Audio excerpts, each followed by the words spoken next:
Hello students, स्वागत है आपका हमारे यूट्यूब चैनल कृषि ट्यूटोरियल्स में। तो स्टूडेंट्स, हमने जैसा कि पिछले लेक्चर में पढ़ा था बैक्टीरियल ब्लाइट जो कि डिजीज ऑफ राइस था।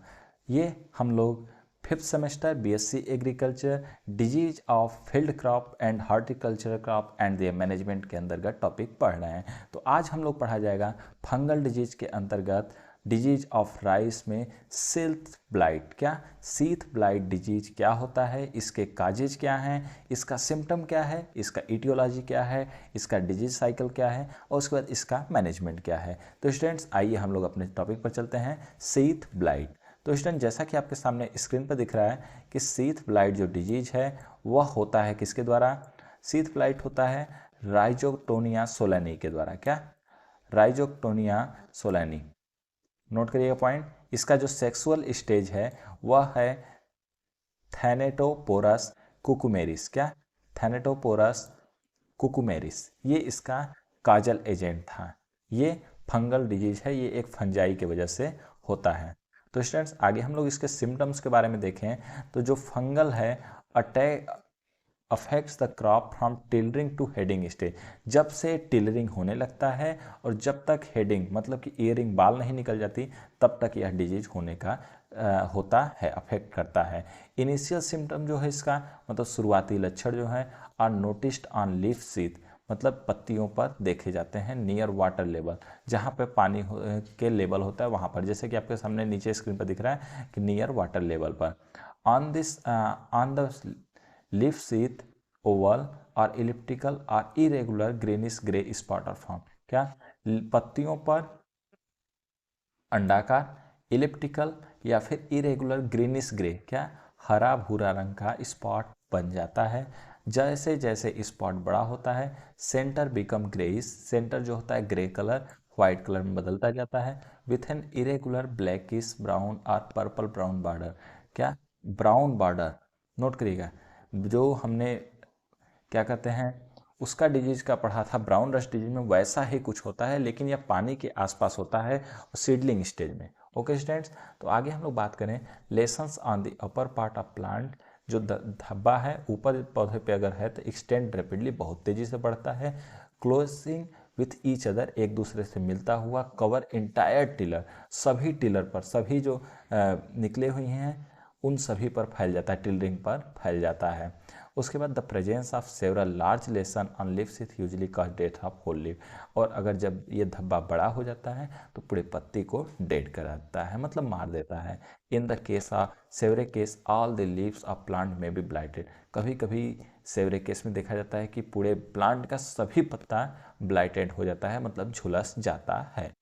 आगे हम लोग स्टूडेंट्स पॉइंट बात करें इसके, जैसा कि आपके सामने दो फिगर बना हुआ देखिए, ये इसका डिजीज का सिम्टम है और यहाँ पर देखिए पानी के लेवल के आसपास बहुत तेज़ी से यह फैलता है टिलर्स पर। क्या? टिलर्स पर फैलता है। आगे इसके बारे में हम लोग थोड़ा सा और देखें तो the infection extend to the inner sheaths resulting in the death of entire plant, अगर अंदर से यह फैलने लगा, अंदर सीथ पर फैलने लगता है तो पूरे डेड कर देता है, पूरे प्लांट को ही मार देता है। ओके स्टूडेंट्स, तो आगे देखा जाए कि older plants are highly susceptible, जो पुराने पौधे हैं वो बहुत पहले ससेप्टिबल होते हैं। Plant heavily infected in early heading and grain filling growth stage, कब कब? जब शुरुआती के समय जब बाली निकलते हैं, मतलब जब हिंदी में बोले मतलब देसी भाषा में तो जब प्लांट सिक्का खींचने लगता है हेडिंग के समय, उसके बाद जब उसमें दाने भरने लगते हैं ग्रेन फिलिंग ग्रोथ स्टेज पर, बहुत तेज़ी से यह फैलता है और बहुत तेज़ी से काज करता है। ओके स्टूडेंट्स, आगे हम लोग थोड़ा सा इसके पैथोजन को देखें कि इसका पैथोजन कैसा होता है। तो पैथोजन का देखिए, ये इटियोलॉजी के अंतर्गत जो फंगस है प्रोड्यूस सेप्टेट माइसेलियम। क्या? इसमें सेप्टेट माइसेलियम बनता है। क्या?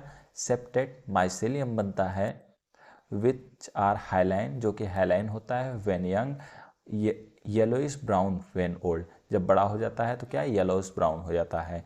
It produce large number of spherical brown sclerotia, यह गोला भूरे रंग का बहुत ज़्यादा स्केलेटोरिया बनाता है जो कि रिप्रोडक्शन में काज करता है, हेल्प करता है इसके। ओके स्टूडेंट, तो इसके ये फिगर आप देख सकते हैं, ये इसका कॉलोनी है, कैसे मतलब माइसेलियम है, कैसे ये फार्म करता है। और उसके बाद आगे इसके फेवरेबल कंडीशन की बात करें तो favourable condition high relative humidity, जब ज़्यादा ह्यूमिडिटी होती है 96 से 97%। उसके बाद हाई टेम्परेचर, जब ज़्यादा टेम्परेचर होता है 30 से 32%, तब ऐसा होता है। उसके साथ क्लोजर प्लांटिंग, ये प्लास प्लांटिंग करेंगे तो भी ऐसा कंडीशन होता है। Heavy dose of nitrogenous fertiliser, अगर नाइट्रोजन फर्टिलाइजर यूरिया हम लोग बहुत ज़्यादा डोज में देते हैं तब भी यह काज करता है। डिजीज साइकिल की बात करें स्टूडेंट्स, तो डिजीज साइकिल में क्या है कि the pathogen can survive as a sclerotia on mycelium in dry soil for about 20 month. मतलब नॉर्मली डिजीज जो है, डिजीज का जो स्केलेटोरिया है या माइसेलियम या सूखे सॉयल में भी 20 महीने तक सर्वाइव कर सकता है। क्या 20 मंथ तक सर्वाइव कर सकता है। उसके साथ but for 5 to 8 month in moist soil, और नॉर्मल मॉइस्ट सॉइल है तो उसमें 5 से 8 महीने तक। स्केलेटोरिया जो है इरिगेशन वाटर से भी स्प्रेड करता है, और फंगस है जो वाइड हॉस्टेन, ये जो फंगस है बहुत जगह पर आसानी से अपना हॉस्ट बना के रह लेता है। आगे बात करें थोड़ा सा डिजीज साइकिल में, तो सबसे पहले देखिए क्या है कि नॉर्मली मिट्टी में पड़ा हुआ था, क्या नॉर्मली मिट्टी में पड़ा हुआ था, यह जर्मिनेट किया और प्लांट के अंदर घुस गया, और जब प्लांट के अंदर घुस गया तो यह ग्रो किया प्लांट में जब ग्रो करेगा तो स्प्रेड किया, पूरे प्लांट तक स्प्रेड कर गया। उसके बाद यह सॉयल में ड्रॉप किया, डेवलप किया और धब्बा बनाया, और फिर से सॉयल में चला गया स्केलेटोरिया बना के। उसके बाद सॉयल में जब रहेगा तो नेक्स्ट टाइम फिर से यह सॉयल में पड़ा रहेगा, अपने हॉस्ट पर पड़ा रहेगा। उसके बाद जब फिर से धान लगाया जाएगा तो उस समय यह फिर से अटैक करके काज कर देगा। तो स्टूडेंट इस तरीके से यह काज करता है। अब हम लोग इसके बारे में बात करें इसके मैनेजमेंट की, तो मैनेजमेंट में क्या क्या स्टूडेंट है इसका, तो वह है ग्रोथ रेजिस्टेंट वेराइटी। क्या ग्रोथ रेजिस्टेंट वेराइटी, जैसे कि मानसरोवर, ईश्वारू धान और पंकज, इन सभी वैरायटी का चयन करें लगाते समय। अप्लाई ऑर्गेनिक अमेंडमेंट, कुछ और ऑर्गेनिक अमेंडमेंट जैसे नीम की खली 150 kg प्रति हेक्टेयर, या फिर फार्म यार्ड मैन्योर, गोबर की खाद 12.5 टन प्रति हेक्टेयर, और उसके साथ flow of irrigation water from infected to field to healthy field को रोकें। मतलब कि जिस फील्ड में लगा हुआ डिजीज तो उस फील्ड से दूसरे फील्ड में पानी जाने से रोकें। उसके बाद deep ploughing in summer and burning the stubble, जो पुआल है उसको जला दें। गहरी जुताई करें गर्मियों में। स्प्रे कार्बेंडाजिम 500 ग्राम प्रति हेक्टेयर से, कार्बेंडाजिम का छिड़काव करें 500 ग्राम प्रति हेक्टेयर से। Soil application of P fluorescens, soil में P fluorescens at the rate of 2.5 kg प्रति हेक्टेयर का एप्लीकेशन करें। उसके साथ 30 डे ऑफ ट्रांसप्लांटिंग के 30 दिन बाद।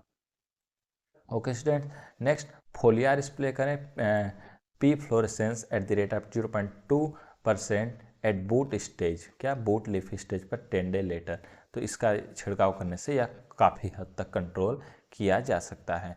तो स्टूडेंट जैसा कि इस टॉपिक में हमने इसके इटियोलॉजी, मैनेजमेंट, सिम्टम और काजल एजेंट के बारे में पढ़ लिया। तो स्टूडेंट हम लोग मिलेंगे नेक्स्ट टॉपिक में नेक्स्ट लेक्चर के साथ, तब तक के लिए धन्यवाद।